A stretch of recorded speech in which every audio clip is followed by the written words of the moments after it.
नमस्कार, प्रदेश के चर्चित डिबेट शो आज की फाइट में आप सभी का स्वागत। मैं हूं आपके साथ हेमंत कुमार। प्रदेश के यूडीएच मंत्री जाबर सिंह खर्रा ने अब पंचायत निकाय चुनाव को लेकर नया बयान दिया है। खर्रा ने कहा कि सरकार चुनाव कराने के लिए पूरी तरह से तैयार है। राज्य निर्वाचन आयोग कार्यक्रम जारी करें तो हम 10 दिन में चुनाव करवा देंगे। तो वहीं कांग्रेस ने कहा कि बीजेपी हार के डर से बहानेबाजी कर रही है।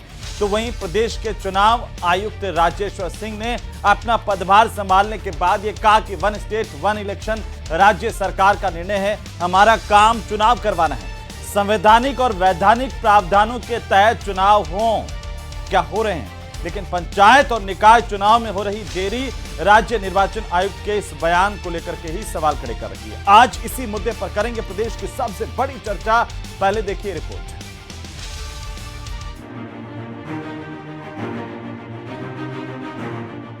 प्रदेश में निकाय पंचायत चुनाव को लेकर अटकलों का बाजार गर्म है।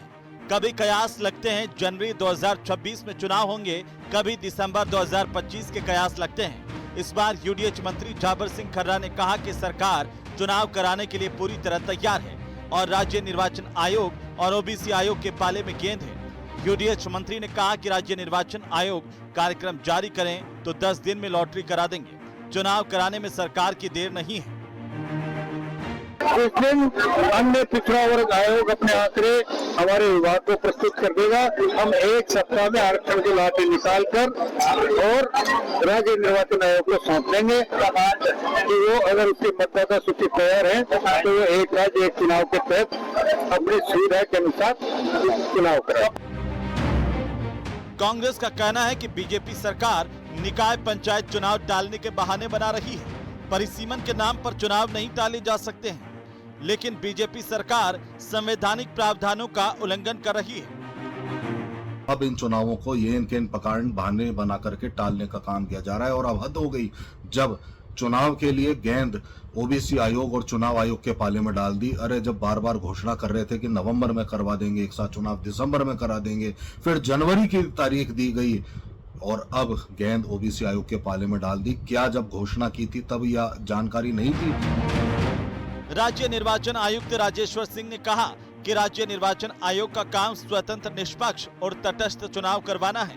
इसमें न्यायालय का जो अंतिम निर्णय आएगा उसके अनुसरण में ही उचित कार्रवाई करेंगे। राज्य की पंचायती राज संस्थाएं हैं और जो नगरीय निकाय हैं उनके चुनाव जो है वो निष्पक्ष तरीके से, तटस्थ तरीके से, त्रुटिहीन तरीके से और पारदर्शी तरीके से जो है वो संपन्न हो। और ऐसी हमारे जो जिला निर्वाचन अधिकारी हैं उनके अधीनस्थ जो अधिकारी कर्मचारी गण हैं वो हमारी इस अपेक्षा और मंशा के अनुरूप ही फील्ड में जो है अपने कर्तव्य का निर्वहन करें। राजस्थान में निकाय पंचायत चुनाव को लेकर सियासत लंबे समय से चल रही है। सरकार एक प्रदेश एक चुनाव के तहत एक साथ चुनाव कराने की बात कह रही थी, लेकिन ये चुनाव अब पहली बनते जा रहे हैं। आज की फाइट में प्रदेश की सबसे बड़ी चर्चा इसी मुद्दे पर।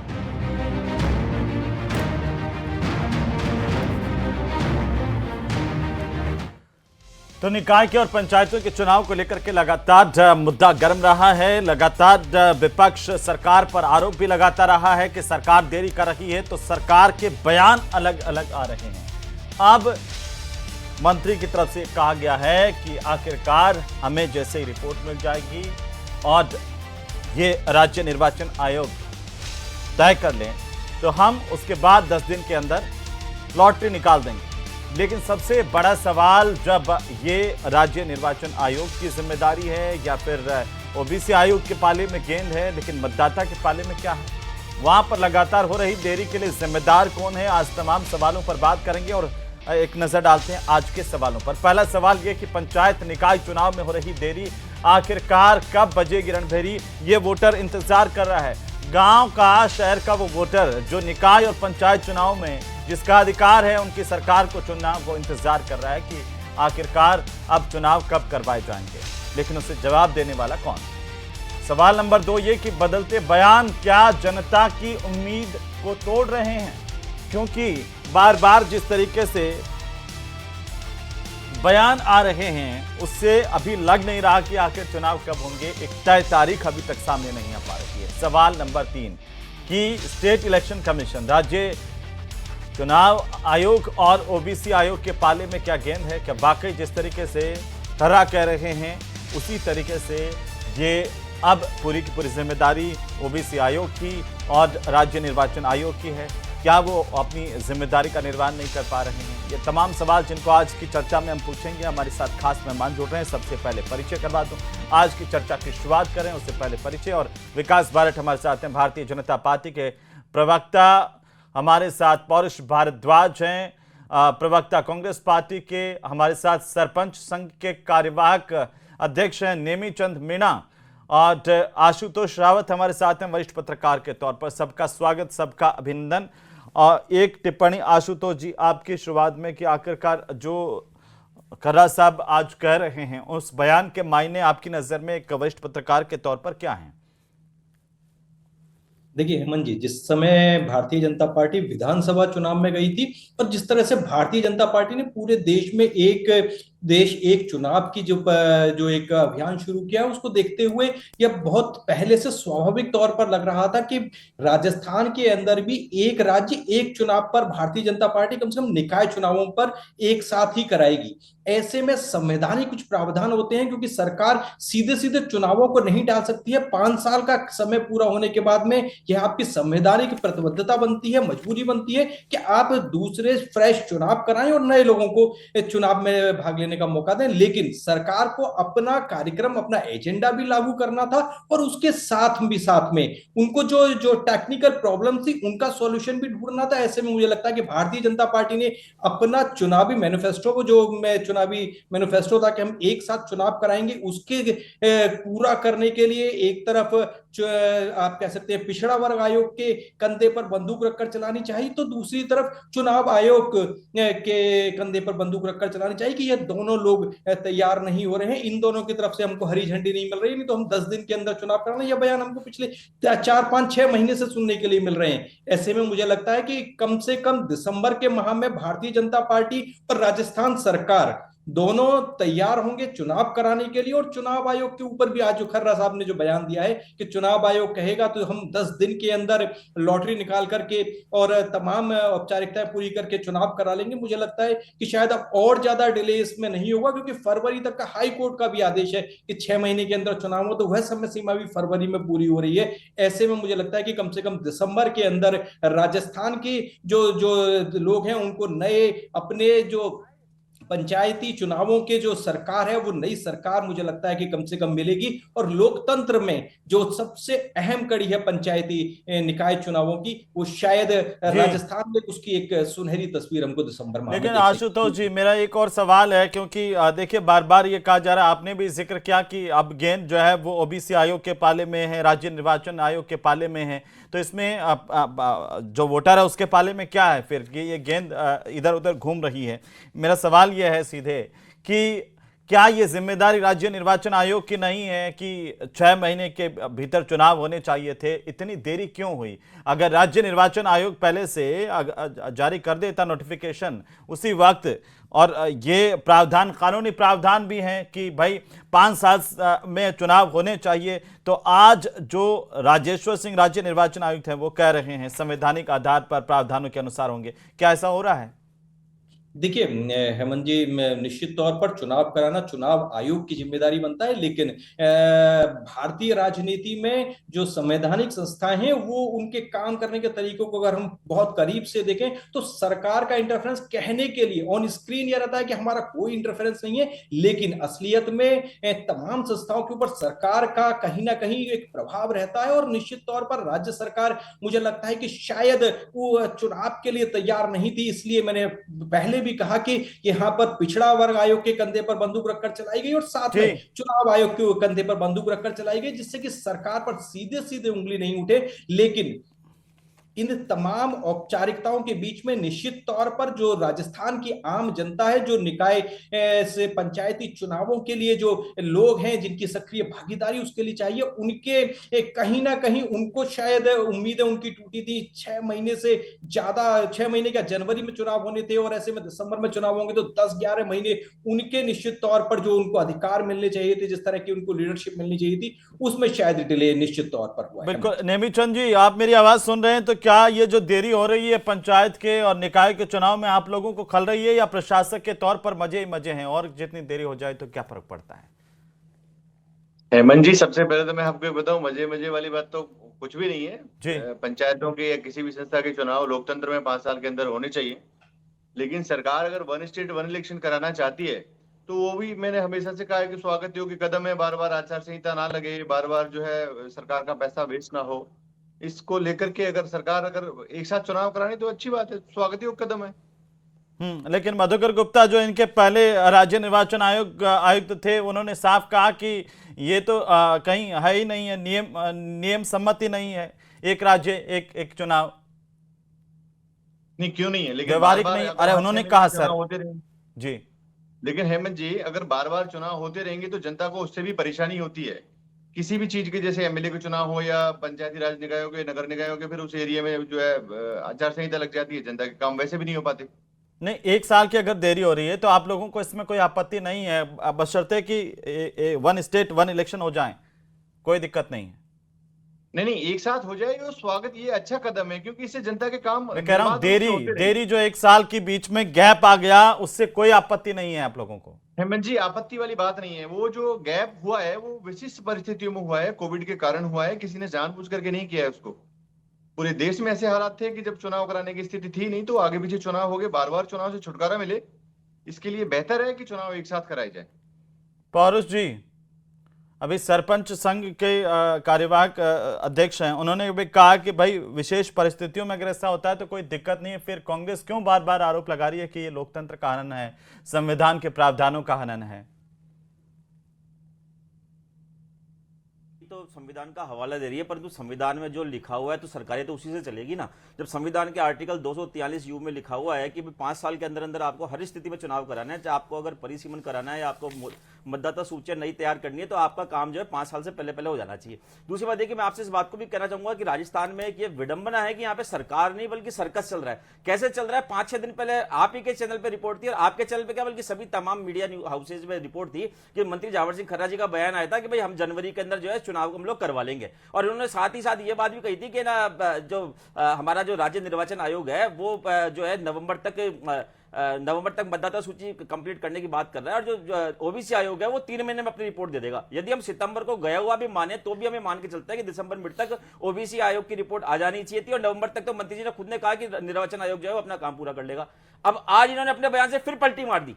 अब ये बार बार पलटी मार रहे हैं, ये इनका सीधापन है तो भी राज्य का दुर्भाग्य है। और अगर इनके पीछे कोई गंदी मंशा छुपी हुई है, कोई गलत मंशा छुपी हुई है, लोकतंत्र विरोधी मंशा छुपी हुई है, तो ये उससे भी ज्यादा खतरनाक स्थिति है। दूसरी बात, मैं आपको इस बात को कहना चाहूंगा कि देखिए, ये लोग संविधान की कितनी कदर करते हैं, या फिर स्थानीय निकाय के चुनाव हो चाहे पंचायती राज के चुनाव हो, और ये तो दो चुनाव जो है वो संवैधानिक दायरे में, इसलिए हम लोग बात कर लेते हैं। अभी तो एक ग्राम सेवा सहकारी समिति के भी चुनाव होते हैं हेमंत जी, क्योंकि उनको जो है वो उनके बारे में संविधान में ये प्रावधान नहीं है कि उनके भी चुनाव 5 साल में होनी चाहिए, इसलिए उनकी चर्चा नहीं हो रही।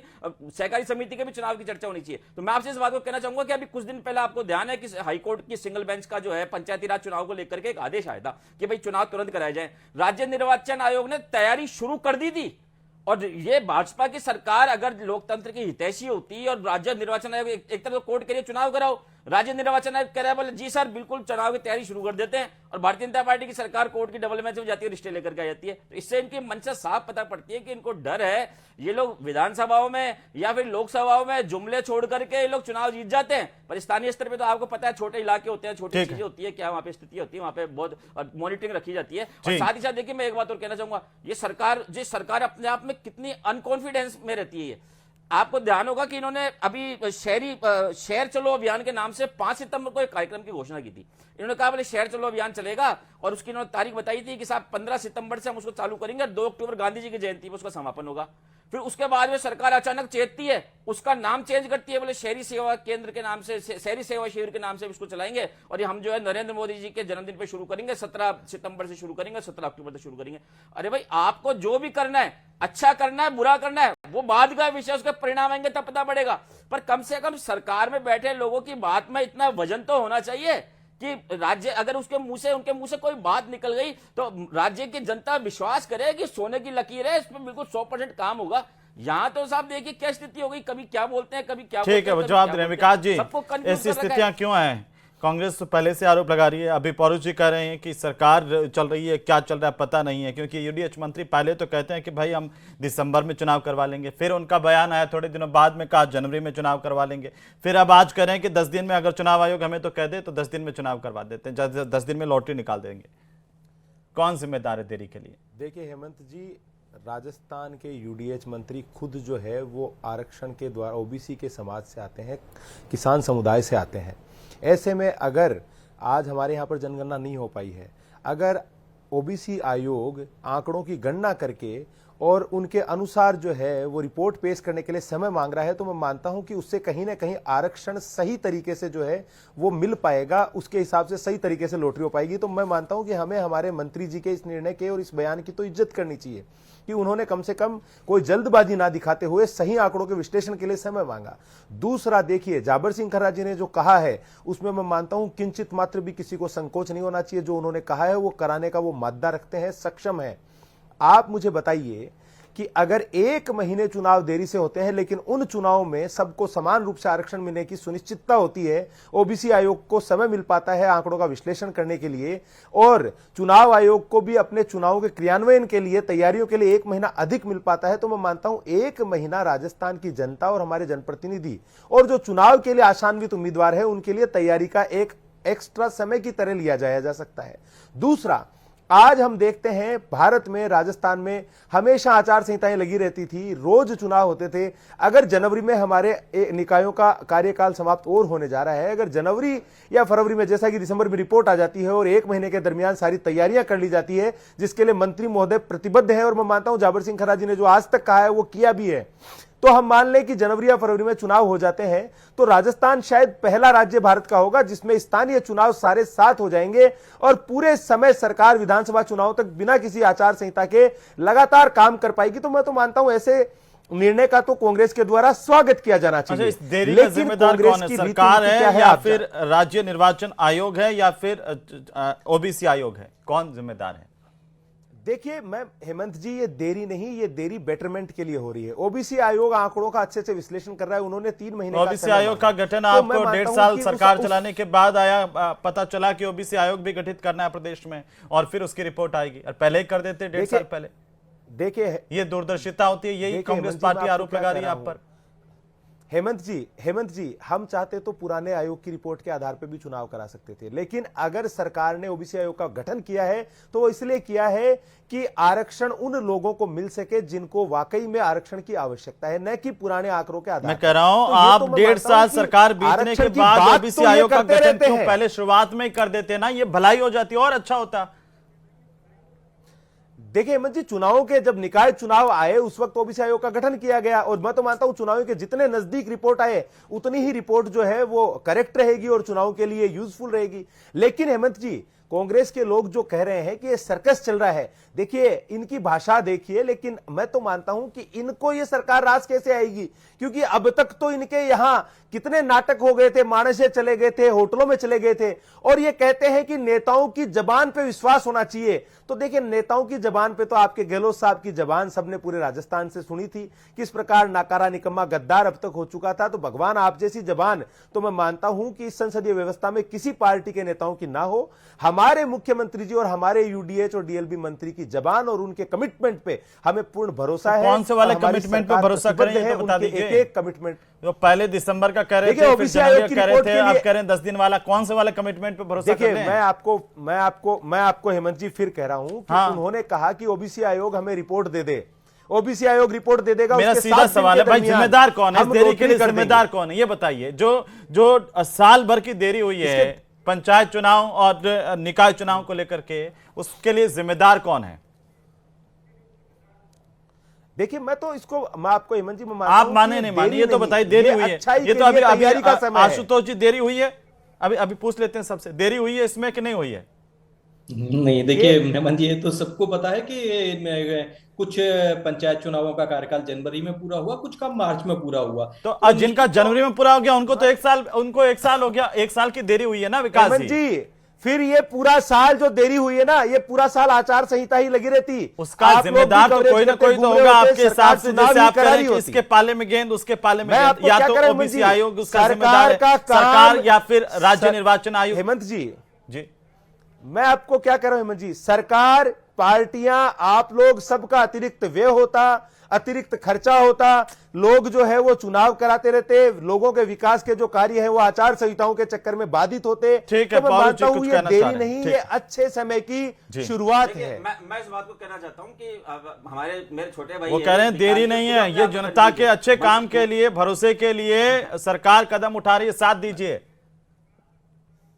मैं कह रहा हूं आपको कि ये अपने आप में कितने कंफ्यूज है कि ये इस बात को, जो मंत्री जी का जो पिछला वाला बयान था ना जनवरी वाला, हाँ। तो उसकी थीम पे बात कर रहे हैं, जबकि हम लोग अभी जो चर्चा कर रहे हैं वो उस बात पे कर रहे हैं कि मंत्री जी कह रहे हैं कि मैं 10 दिन में चुनाव करा दूंगा, और आप इनसे इस बात को कह रहे हैं कि भाई आप है ना 1 तारीख बता दीजिए, और हम भी कांग्रेस पार्टी कह रही है ना, मैं तो कह रहा हूं आप जनवरी छोड़ दीजिए, आप तो मार्च की तारीख बता दीजिए, पर कम से कम ये तो कहिए। अरे सुनो तो सही, नहीं आप ये कह रहे हैं कि मार्च की तारीख बता दीजिए, तब आपका वो नियम संवैधानिक धज्जियां नहीं उड़ेगी।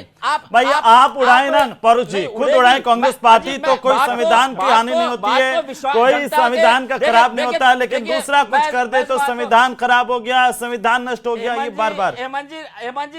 हेमंत जी राजस्थानी लोग हैं हम लोग, एक कहावत होती है क्या? सत्यानाश होगा तो और सवा सत्यानाश सही, कहीं पर कौन पड़े, सुनिए हमारी कहावत होती है, बोला सत्यानाश होगा तो और सवा सत्यानाश सही। अरे आपके कहने से जनता सत्यानाश थोड़ी करवा दोगे, तोड़ दिए, पर कम से कम शोर्टी तो रख दिए, शोर्टी तो दीजिए। रोज बदल रहे जवान को, कभी क्या कहते हैं, कभी क्या कहते हैं। मैंने मार्च की, मैंने सिर्फ एक उदाहरण के तौर पर, मैं ये नहीं कह रहा कि मार्च की तारीख दीजिए, जबकि मैं दावा कर रहा हूं इस बात को कि मार्च तक भी चुनाव नहीं होंगे। और दूसरी बात देखिए, ओबीसी आयोग की बात कर रहे हैं, जब पंचायती राज चुनाव के मामले में हाईकोर्ट का आदेश आया था, तब हाईकोर्ट के आदेश में तत्कालीन चुनाव आयुक्त मधुकर गुप्ता ने तैयारी कह दिया ना आपने, क्या उन्हें ओबीसी का आरक्षण नहीं देना था, मुझे बताइए।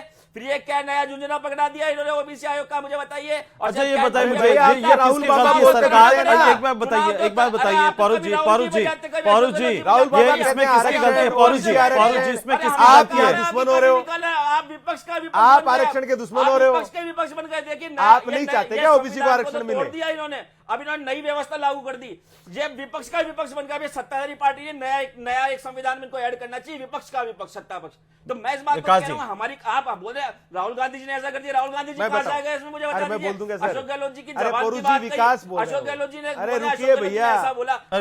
विकास जवाब दे रहे हैं, विकास जी जवाब दे रहे हैं। अरे सर रुकिए तो सही, अशोक गहलोत जी का अगर खराब हुआ तो अरे वो मेरा नाम ले रहे हैं, बोलिए ना आप। सुनिए, इनके राहुल बाबा, इनकी पार्टी अपनी के बात नहीं युवराज, करेंगे। अरे मैं तो भाई आप हमारी करें, हम आपकी ना करें। राहुल बाबा, अरे सर रुकिए ना, अरे बोलने दीजिए पौरुष भैया, बड़े भाई बोलने दीजिए ना। देखिए राहुल बाबा पूरे भारत में घूम घूम के कह रहे हैं ओबीसी का आरक्षण, और जब ओबीसी समाज का, किसान परिवार का बेटा यूडीएच मिनिस्टर हमारी सरकार के जब कह रहे हैं कि आयोग की रिपोर्ट आने के 7 दिन में लॉटरी कर देंगे, तो यहां ये नहीं चाह रहे कि ओबीसी को प्रॉपर आरक्षण मिले। दूसरा, लोकतंत्र के प्रहरी बने बैठे, अरे सुनिए भैया, डेढ़ साल पहले बना, अरे भैया 1 मिनट, अरे भैया 1 मिनट सुनो तो सही। हम तो कह रहे हैं कि अरे पौरुष भैया, ये आपके संस्कार थोड़ी है, ऐसे बोलने दो ना। दूसरा देखिए, लोकतंत्र के प्रहरी बने बैठे हैं, चुनाव को चिंता कर रहे हैं। अरे आजादी से लेकर अब तक 28 राज्यों में राष्ट्रपति शासन लगाया इन्होंने, चुने हुए मुख्यमंत्रियों को घर बिठा दिया, देश में आपातकाल ले आए। अरे शर्म नहीं आती है बोलते हुए, शर्म नहीं आती है क्या बोलते हुए? अरे शर्म नहीं आती क्या? तो क्या यहाँ संविधान नहीं है क्या हम संविधान के अनुसार नहीं चले क्या? शर्म नहीं आती क्या आपको? अरे मुख्यमंत्री, चुने हुए मुख्यमंत्रियों को खा गए आप लोग। 88 बार देश को राष्ट्रपति शासन लगाया, लोकतंत्र के प्रहरी बनते हो, शर्म नहीं आती है? यहाँ बैठते हो, वहां ओबीसी आरक्षण, राहुल बाबा ओबीसी आरक्षण की बात करते हैं, और जब ओबीसी का, किसान का बेटा, राजस्थान का मंत्री जब आयोग की पेशकश करता है तो आप विरोध करते हैं। अरे शर्म नहीं आती है आपको? शर्म नहीं आती है आपको? दोगली बातें करते हो। आप तभी इस तो बात रोड का पे बैठे जवाब हो। दे दो कि चुनाव कब करवा रहे हो, अभी बात यही खत्म कर देते हैं। अरे बता वही दो। ज्यादा आप जल्दी बता मत दो। करो, आप फिर मुंह छुपाते फिरोगे उपचुनाव की तरह। आप सत्ताधारी फिर हैं, उपचुनाव की पौरू तरह जी, मुंह छुपाते है, फिरोगे। आप यहाँ पौरू बता जी, रहे हैं। आप अभी को दोष राजस्थान दोगे। की कहावत सुना रहे ईवीएम को थे। दोष पौरू जी राजस्थान की कहावत सुना रहे थे, उन्होंने आंगले पकड़ते पकड़ते पहुंचा पकड़ लिया पूरा आपका। और वो इनकी पार्टी का नारा है, सत्यानाश और सवा सत्यानाश, वो इनकी पार्टी का नारा है। राजीव गांधी जी ने कहा था ना, 1 रुपया में से 10 पैसा। ये कह रहे पहले सत्यानाश फिर सवा सत्यानाश। नेमीचंद जी, अगर सरकार ये कह रही है, मैं थोड़ा सा कह रहा हूं कि आपस में लड़ के टाइम बर्बाद कर देंगे, लेकिन सरपंच संघ की तरफ से आप क्या कहना चाहते हैं कि अगर एक साथ चुनाव हो जाए तो बेहतर है, थोड़ा सा अगर देरी होए तो वो बर्दाश्त की जा हेमंत सकती जी, है। मैं आपको बताना चाहूंगा आपके चैनल के माध्यम से कि अभी जैसे एक साथ चुनाव होते हैं तो हमने सरपंच संघ ने शुरू से कहा है कि वो स्वागत कदम में होना चाहिए, आचार संहिता बार बार ना लगे। दूसरी बात मैं ये कहूंगा, इन दिनों में जो सरकार की एक योजना चल रही है कि प्रशासन गांव की ओर और शहरों की ओर ग्राम पंचायतों की जो विकास की राशि है वो बहुत लंबे समय से 2 साल से बकाया चल रही है। अगर प्रशासन गांव की ओर में अगर जैसे ग्रामवासी कोई समस्या को लेकर के आते हैं कि वहां रोड नहीं है, वहां कीचड़ हो रहा है या कोई भी समस्या को लेकर के आते हैं, तो ग्राम पंचायतों के पास कम से कम वो बजट तो होना चाहिए। राज्य सरकार का बजट 2 साल से बकाया चल रहा है, तो अभी अगर वो ये बेहतर बहुत रहता, महत्वपूर्ण बात है। विकास जी, थोड़ा सा ध्यान इधर भी फरमाइए ताकि पंचायती राज मजबूत हो सके, और मैं उम्मीद करता हूं कि आप इस बात को सरकार तक पहुंचाएंगे। ये बजट इनका रिलीज होगा जिससे सरपंच जो प्रशासक है उनको भी थोड़ी राहत मिलेगी। बहुत शुक्रिया चर्चा में शामिल होने के लिए। कुल मिलाकर के आरोप प्रत्यारोपों का सिलसिला इस बात को लेकर के अभी जारी है, लेकिन आप जनता तय करें कि आखिरकार क्या जनता के हित में है, वही सरकार कर रही है।